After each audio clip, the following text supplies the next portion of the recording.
हाँ, तो first question ये बोल रहा है reality is a shadow of idea. ये प्लेटो का स्टेटमेंट है ना। ये स्टेटमेंट बेस्ड क्वेश्चन है ना। ठीक है, सबसे पहले बात करते हैं इंट्रोडक्शन की।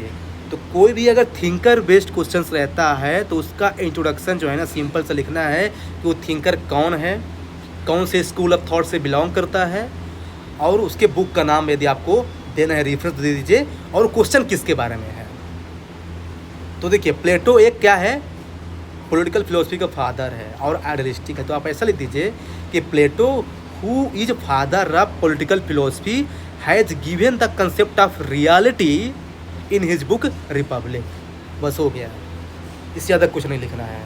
इसके बाद इसका मेन डिमांड है reality is the shadow of idea. ये आपकी हेडिंग होनी चाहिए।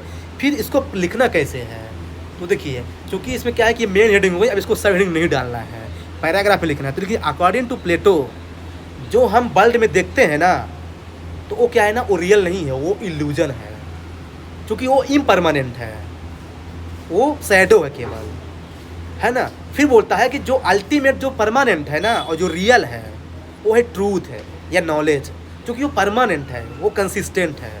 फिर अब थर्ड पैराग्राफ में लिखिए कि उन्होंने एक एग्जाम्पल लिया था एलेगरी ऑफ केव का। कि एक केव है, वहाँ पे कुछ लोग बैठे हुए हैं, सनलाइट आती है तो जो उनकी छाया है ना वो बाल पे पड़ती है, तो उनको लगता है कि मेरी छाया ही मेरी रियलिटी है। लेकिन जब वो वर्ल्ड के बाहर आते हैं, केव के बाहर, तो उनको लगता है कि नहीं वो मेरा इल्यूजन था। तो उसने ऐसा कंपेयर किया है कि जो हम रियल में देखते हैं ना, क्योंकि वो समझते वो रियलिटी है ना, वो रियलिटी नहीं है। ये आपको ऐसा प्रूव करना है, इसमें इस क्वेश्चन में कुछ ज़्यादा नहीं है। अब देखिए क्या है कि इसको क्रिटिसाइज करना है। तो देखिए क्या है कि प्लेटो जो है ना एक आइडियलिस्टिक थिंकर है। अब इसको क्रिटिसाइज कौन करेगा, कोई रियलिस्टिक थिंकर करेगा, और कौन है उसका शिष्य है अरिस्टोटल, वही क्रिटिसाइज किया है। बोलते हैं क्या है ना कि ठीक है ना, बहुत सारी चीज़ें इल्यूजन है, पर हर चीज़ इल्यूजन नहीं है भाई, वो समाज में जीने के लिए ज़रूरी भी है। तो इसलिए इसको क्रिटिसाइज करता है कि बहुत ज़्यादा आप आइडियलिस्टिक हो, यूटोपियन हो, है ना। बस हो गया। फिर कंक्लूजन, देखिए कंक्लूजन कितना, मतलब देखिए हमेशा पॉजिटिव नोट में ख़त्म करना है। तो आप ये लिखिए कि डिस्पाइट क्रिटिसिज्म, जो प्लेटो का जो आइडिया ऑफ थ्योरी है ना और रियलिटी, ये आज के समाज में एक नॉर्मेटिव और आइडियल सोसाइटी को बनाने में हेल्प करता है। तो बस ये सिंपल सा आप ले सकते हैं बेसिकली। सेकंड क्वेश्चन की जब बात करते हैं तो ये बोल रहा है कि कमेंट है no man can be deprived of his property without his consent, John Locke. अब देखिए तो फिर जॉन लॉक के बारे में आपको पता है कि जॉन लॉक जो है ना एक लिबरल थिंकर है, राइट। तो आप लिख देखिए कि जॉन लॉक जो है ना फादर ऑफ लिबरलिज्म, जिसने है ना प्रॉपर्टी का कंसेप्ट दिया है इन his book true treatise of the government है। बुक का नाम यहाँ पे पता होना चाहिए आपको। फिर डालिए मेन हेडिंग कि locks idea of property rights. अब देखिए अब यहाँ पे लिखिए कि जो है ना according to John Locke mind जो है ना एक लिबरल आदमी है, उसके पास रीजन है, लॉजिक है। तो क्या है ना कि वो लेबर करता है, मेहनत करता है, तो वो प्रॉपर्टी कमाता है। अब चूँकि वो मेहनत किया है तो प्रॉपर्टी पे उसका अधिकार है, इसलिए उसकी वो नेचुरल राइट है। अब क्या है कि उसे डर है कि है ना कि क्या है कि कोई न कोई हमारे प्रॉपर्टी को प्रोटेक्ट करने के लिए होना चाहिए। तो क्या है ना कि वो सोशल कॉन्ट्रैक्ट साइन कर लेता है गवर्नमेंट के साथ कि मैं आपको बना रहा हूँ, लेकिन आप मेरे प्रॉपर्टी को जो है ना डिप्राइव नहीं करेंगे, बल्कि उसको प्रोटेक्ट करेंगे। लेकिन फ्यूचर में यदि आप मेरे प्रॉपर्टी को प्रोटेक्ट नहीं कर पाएंगे प्रॉपर्टी को, तो मैं आपको जो है ना रिवोल्ट करके हटा दूंगा। ये पूरा आपको ऑर्डर में बताना है पैराग्राफ फॉर्मेट में, ये इसकी पूरी थ्योरी है। अब देखिए इसका क्रिटिसिज्म कौन कर सकता है, क्योंकि ये कैपिटलिस्ट थिंकर है, क्योंकि प्रॉपर्टी की बात कर रहा है, तो कौन करेगा क्रिटिसाइज, सोशल थिंकर। तो कार्ल मार्क्स बोला सीधे कि जो प्रॉपर्टी है ना ये इनक्वालिटी को लीड करता है सोसाइटी में, ऐसा आप उसको लिख सकते हैं। कंक्लूजन में देखिए क्या है कि सिंपल सा कंक्लूजन हमेशा ट्राई ये कीजिए कि अपने इंडियन कंटेक्स्ट से ज़्यादा लिंक कीजिए। तो देखिए क्या है कि जो इंडिया में जो है ना राइट जो प्रॉपर्टी है ना वो कॉन्स्टिट्यूशनल राइट है अंडर आर्टिकल 300A।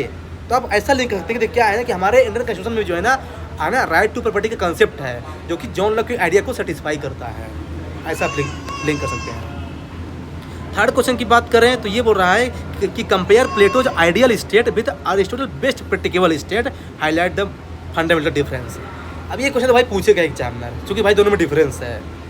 तो देखिए कभी भी यदि कंपेयर वाला क्वेश्चन आता है ना, तो हमेशा दोनों थिंकर के बारे में ही लिखना है, ऐसा नहीं केवल एक थिंकर को लिख दीजिए। था आप लिखिए कि Plato who is idealistic thinker has given the concept of ideal state in his book Republic. On the other hand Aristotle who is a realistic thinker has given the concept of best practicable state in his book Politics. बस हो गया, 3 line 4 line हो गया। Compare में तो पहले difference लिख दीजिए, है ना, कि वो जो ना फिलोसफर किंग की बात करता है, रूल ऑफ वन पर्सन, और प्लेटो बोलता है रूल ऑफ लॉ। ये बोलता है कि पूरी पावर जो है ना एक आदमी के दो दे, और ये बोलता है कि नहीं नहीं, मिडिल पाथ की बात करता है। एग्जाम्पल में वो ब्रैकेट में लिखिए गौतम बुद्धा।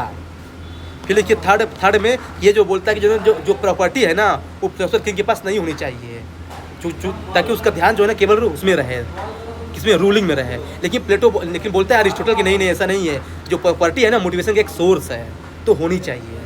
ये उसका डिफरेंस है। सिमिलरिटी में वही कि दोनों का एम से एक ही है कि एक एथिकल सोसाइटी को बनाना है, बस हो गया। अब इसका क्रिटिसिज्म क्या है कि यही कि जो प्लेटो का जो आइडिया है ना, आइडियल स्टेट, वो यूटोपियन है, आज समाज में कहाँ रेलेवेंट है, नहीं रेलेवेंट है। हाँ, कंक्लूजन में देखिए है ना, प्लेटो जो है ना एक साइड क्या कहता है ना कि जो है ना वो जो है ना आइडियल स्टेट की बात करता है और सेक्रीफाइस कर रहा है प्रैक्टिकल थिंग्स को। On the other hand Aristotle जो है ना वो प्रैक्टिकल चीज़ की बात कर रहा है, लेकिन सेक्रीफाइस कर रहा है आइडियल स्टेट की। लेकिन दोनों का जो व्यू है ना, एक जो है ना फुट नोट है for the western political thinker, ऐसा लिख सकते हैं आप। मतलब दोनों को मैंने लिखे कि दोनों को कभी भी सिग्निफिकेंस है, डिफरेंस के होने के बावजूद भी सिग्निफिकेंस है, ऐसा मैं कहना चाहता हूँ। बेसिकली 4 क्वेश्चंस बोल रहा है, जैसे मतलब जो है ना कि ये हॉब्स के बारे में, कि how does Thomas Hobbes concepts of sovereignty represent a significant evolution from the idea of John Bodin and particularly in the form of absolute nature of sovereignty power and. अब देखिए हॉब्स का तो सब भाई जो भी भाई मेन यूपीएससी की तैयारी कर रहा है तो हॉब्स के बारे में तो जानता ही है, पर ये हो सकता है आपको जीन बॉडिन के बारे में ना पता हो। यदि आपने पढ़ा भी हो सकता है एग्जाम में नहीं आता है, लेकिन आपको एक चीज़ पता है कि कंपेयर कर रहा है, तो यानी वो सेम चीज़ के बारे में बात किया होगा जीन बॉडिन में। तो आप ऐसा लिख दीजिए कि देखिए क्या है कि बोथ है Bodin and Hobbes have talked about sovereignty but Hobbes has talked absolute and systematic nature of sovereignty in his book Leviathan. That's it. अब देखिए इवोल्यूशन पूछ रहा है, तो पहले आपको लिखना है जीन बॉडिन के बारे में। तो देखिए क्या है कि जो पहले के लोग थे ना वो भगवान पे बिलीव करते थे कि जो ये होता है ना सरकार, वो भगवान का रूप है ना। हाँ, ये चीज़ जो है ना बलबन ने भी बोला था, दिल्ली सल्तनत, आपको पता होना चाहिए। तो है ना, तो इसमें है ना आप लिख सकते हैं कि है ना जो जीन बॉडिन का जो कंसेप्ट है सोबर्निटी का ना, वो डिवाइन थ्योरी पे बेस है। वो बोलता है कि जो सरकार है ना वो गवर्नमेंट का सिंबल है, लेकिन जो है ना बाद में जो है ना होप्स ने बोला कि नहीं सोबर्निटी ठीक है, पर क्या है ना कि जो है ना हमने सरकार बनाया है अपने भले के लिए, गॉड ने नहीं बनाया है। तो मतलब जो है ना ये दिया है सोशल कॉन्ट्रैक्ट बेस पे सोबर्निटी, ये फर्स्ट है। सेकंड लिखिए कि चूंकि वो बात करते हैं डिवाइन थ्योरी पे तो ट्रेडिशनल होगा, और ये क्या होगा, मॉडर्न होगा। थर्ड लिख दीजिए, वो बोलता है कि सेंट्रलाइजेशन ऑफ पावर होना चाहिए एक आदमी के हाथ में, है ना, ताकि वो अच्छे से मैनेज कर सके। लेकिन ये बोलते हैं हॉब्स कि नहीं हम पावर इसलिए दे रहे हैं ताकि समाज में क्योस ना हो, है ना, सेंट्रलाइजेशन के लिए नहीं दे रहे हैं। तो जो है ना 2-3 पॉइंट आप लिख सकते हैं। फिर लिखिए उसका इम्प्लीकेशंस क्या है। तो कभी भी यदि इम्प्लीकेशंस पूछता है तो आपको पॉजिटिव और नेगेटिव दोनों लिखना है। पॉजिटिव क्या होगा कि अगर पावर पूरा सेंटर के पास रहेगा तो जैसे क्या है कि अगर कोई क्राइसिस आ गया तो क्या होगा, उसको जैसे मैनेज कर पाएगा, जैसे नेशनल इमरजेंसी के टाइम पे। लेकिन नेगेटिव ये होगा, इससे क्या है, टायरनी बढ़ेगी, इससे क्या है ना अथॉरिटेरियनिज्म बढ़ेगा, जैसे चाइना या फिर नॉर्थ कोरिया का एग्जाम्पल आप लिख सकते हैं। कंक्लूजन में लिख दीजिए कि देखिए क्या है कि आज के टाइम पे प्रोटेस्ट और क्राइसिस होते रहते हैं, तो उस टाइम पे क्या है ना कि एक सिंगल पर्सन के हैंड में पावर होनी चाहिए ताकि उसको अच्छे से मैनेज कर सके। जैसे कोविड-19 इंडिया ने क्या है उसको अच्छे से मैनेज कर पाया, चूँकि मोदी ने क्या है ना पूरे स्टेट में एक ही चीज़ लागू किया कि लॉकडाउन होगा ही होगा।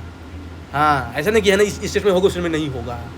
तो थोड़ा सा क्या है कि वहाँ पे सेंटर के पास ज़्यादा पावर आ गई थी, तो ऐसा आप लिंक कर सकते हैं। जैसे नेक्स्ट क्वेश्चन बोल रहा है ये, है ना, रिवोल्यूशन के बारे में, है ना, कि इसमें क्या है, नहीं अच्छा नेक्स्ट क्वेश्चन, हाँ रिवोल्यूशन के बारे में कि अरिस्टोटल का जो है ना ये ऑब्जेक्टिव ऑफ जो रिवोल्यूशन है और जो कॉज ऑफ रिवोल्यूशन है ना ये सेम है, चाहे मॉडर्न हो, चाहे टायरनी हो, चाहे मोनार्की हो। तो आप इसमें ये लिख सकते हैं ना कि अब देखिए ये तो ठीक है कि अरिस्टोटल का स्टेटमेंट है, तो आप लिख दीजिए कि अरिस्टोटल जो है ना हुज फादर ऑफ व्हाट है पॉलिटिकल साइंस है। ध्यान रखना, प्लेटो जो है ना फादर ऑफ पॉलिटिकल फिलोसफी है और ये फादर ऑफ पॉलिटिकल साइंस है, who has given the theory of revolution in his book politics. फिर लिख दीजिए कि देखिए ऑब्जेक्टिव क्या होता है रिवोल्यूशनरी का, समाज में जस्टिस लाना, इक्वालिटी लाना, राइट, लेकिन क्या है कि कॉज क्या होता है रिवोल्यूशन के, वही कि यदि उनको क्या है कि इनइक्वालिटी की फीलिंग होगी, यदि उनका जो एक्सपेक्टेशन से फुलफिल नहीं होगा, यदि उनका एक्सप्लॉइटेशन होगा तो लोग तो रिवोल्ट करेंगे ही, है ना। ये दोनों को मिक्स करना है आपको। फिर लिखना है एग्जाम्पल कि मोनार्की में कहाँ हुआ था, टायरनी। जैसे वो फ्रेंच रिवोल्यूशन हुआ मोनार्की को ख़त्म करने के लिए, क्योंकि उनको लगा कि मेरा टायरनी हो रहा है, मेरा जो है ना सप्रेशन हो रहा है। अमेरिकन रिवोल्यूशन हुआ क्योंकि उनको लगा कि मेरे को कॉलोनी बनाया गया ब्रिटिश के द्वारा। तो जो रिवोल्यूशन हो रहे हैं ना, चाहे टायरनी हो या मोनार्की हो, अगर उनको लगेगा कि मेरे साथ अन्याय हो रहा है तो रिवोल्यूशन होना तय है। यही क्वेश्चन की डिमांड है ना। फिर जो है ना ये आपको लिखना है, ये तो हो गया, है ना। फिर आप ला सकते हैं कि थोड़ा सा क्या है ना कि कार्ल मार्क्स ने भी यही चीज़ बोला है ना, कि रिवोल्यूशन तो होगा ही जहाँ इनइक्वालिटी होगी, तो जहाँ अन्याय होगा तो। और जॉन लॉक ने भी यही बोला है कि गवर्नमेंट जो है ना अपना जो है ना टारगेट फुलफिल नहीं कर पाएगी तो हम उसको हटा देंगे रिवोल्ट करके। हाँ, तो यहाँ पे जॉन लॉक को भी ला सकते हैं। कंटेम्प्रेरी रेलेवेंस में आप यही लिख सकते हैं, देखिए क्या है कि जो इंडिया में जो अभी जो नेपाल में चल रहा है जिंजी रिवोल्यूशन, इंडिया में जो चल रहा है फार्म प्रोटेस्ट जो 2020 में चला था, ये ना ये सब दिखाते हैं कि जो अरिस्टोटल के जो व्यूज है कितने रेलेवेंट है आज के टाइम पे। आप ऐसा लिख कर सकते हैं, है ना। फिर लास्ट क्वेश्चन है मैकियावेली पे, कि जो मैकियावेली जो है ना उसके क्या सिग्निफिकेंस है पॉलिटिकल थॉट्स का, और फिर जो है ना उसका जो है ना वो उसको क्यों बोला गया है narrowly local and narrowly dated. तो बेसिकली 2 पार्ट से। तो मैकियावेली फिर से पूछा है, आपको पता है कि जो मैकियावेली है ना फर्स्ट मॉडर्न पॉलिटिकल थिंकर, चूँकि वो ट्रांजिशन फेज में आया था, जब मिडिवल एज खत्म हो रहा था मॉडर्न एज स्टार्ट हो रहा था। उसकी बुक का नाम था प्रिंस, ऐसा ले सकते हैं। 3 चीज़ उसने बात किया है बेसिकली मैकियावेली ने। एक स्टेट क्राफ्ट की रूलर को कैसे रूल करना चाहिए, सेकंड चीज़ सेकुलरिज्म की बात किया उसने कि जो है ना, हाँ he was the first thinker जिसने सेकुलरिज्म की बात कही थी। पॉलिटिक्स को जो है ना रिलीजन से अलग कर दो, यानी पॉलिटिक्स को मोरालिटी से अलग कर दो। और यहाँ पे जो है ना गांधी उसको क्रिटिसाइज किए हैं, यहाँ पे गांधी को ला सकते हैं आप। फिर जो है ना थर्ड बात किया है कि जो है ना हमको जो है ना रियलिस्टिक होना चाहिए, जो है उसे बिलीव करो, ऐसा नहीं कि जो होना चाहिए, क्योंकि वो प्रैक्टिकल चीज़ नहीं है। मतलब यहाँ पे उसने प्लेटो को क्रिटिसाइज किया है और अरिस्टोटल को सपोर्ट किया है। तो ऐसे को थिंकर से लिंक करते चलना है कि जो थिंकर उससे लिंक कर रहे हैं ना उसके बीच में लाते रहिए आप, तो वैल्यू एडिशन के लिए। फिर लाइए सेकंड पार्ट में कि उसको नैरोली लोकल और नैरोली डेटेड क्यों बोला गया है। क्योंकि जानते क्या है, क्योंकि जो मैकियावेली है ना वो इटली में जन्मा था, और जो उसकी थ्योरी है ना वो इटली के सेंटर्ड में है। क्योंकि इटली में क्या उसमें चल रहा था यूनिफिकेशन ऑफ इटली, तो हाँ इसलिए बोला है नैरोली लोकल। और डेटेड इसलिए बोला गया क्योंकि क्या है कि वो जो ट्रांजिशन फेज में आया था, है ना, तो क्या है कि उससे कोई फिक्स टाइम पीरियड है ही नहीं, क्योंकि उसका ट्रांजिशन फेज है, इसलिए बोला उसको नैरोली डेटेड है। लेकिन आपको डिफेंड करना है कि देख क्या है ऐसा नहीं है। जो उसने बोला है ना स्टेट क्राफ्ट के बारे में, वही चीज़ जो है ना एंशियंट टाइम में कौटिल्य ने भी बोला है। तो यदि ऐसा होता तो फिर जो है ना कौटिल्य क्यों बोलता है, यानी ये यूनिवर्सल है। आपको ऐसा प्रूव करना है, मतलब केवल लोकल बस नहीं है, ये यूनिवर्सल भी है, उसको आपसे डिफेंड करना है। कंक्लूजन में लिख दीजिए कि एक थिंकर है डैनिंग, वो बोलता है कि देखिए in practical things every politician at modern times Machiavelli को फॉलो करता है, कि मतलब पर्सनल में कुछ और होते हैं और पब्लिक में कुछ और दिखाते हैं जनता को। और देख लीजिए ट्रम्प भी यही फॉलो कर रहे हैं, मोदी भी यही फॉलो कर रहे हैं। तब हाँ, तो ये मतलब बोला है डैनिंग ने। फिर आपको लिखना है कि इसलिए क्या है ना कि ना इनका जो व्यूज है ना मैकियावेली का आज के टाइम पे बहुत रेलेवेंट है to consider what foreign policy of a country, कि कैसे जो है ना उसको डील करना चाहिए। तो हो गया। तो कहने का मतलब ये कि इससे हमको 3 चीज़ सीखने को मिलती है कि क्या है कि हमको बेसिक अंडरस्टैंडिंग होनी चाहिए, है ना, PSIR का, और रिवीजन से आएगा। दूसरी चीज़ GS के नॉलेज को कैसे यूज करना है, और चीज़ों को कैसे जो है ना ऑर्डर में लिखना है, ज़्यादा कॉम्प्लिकेटेड नहीं रखना है कि नहीं PSIR है तो हमको बहुत कीवर्ड यूज करना है, ऐसे कहीं नहीं। मैंने कहीं कीवर्ड बड़ा ही कहीं यूज नहीं किया है, जितना ज़रूरत है मैंने उतना ही यूज किया है।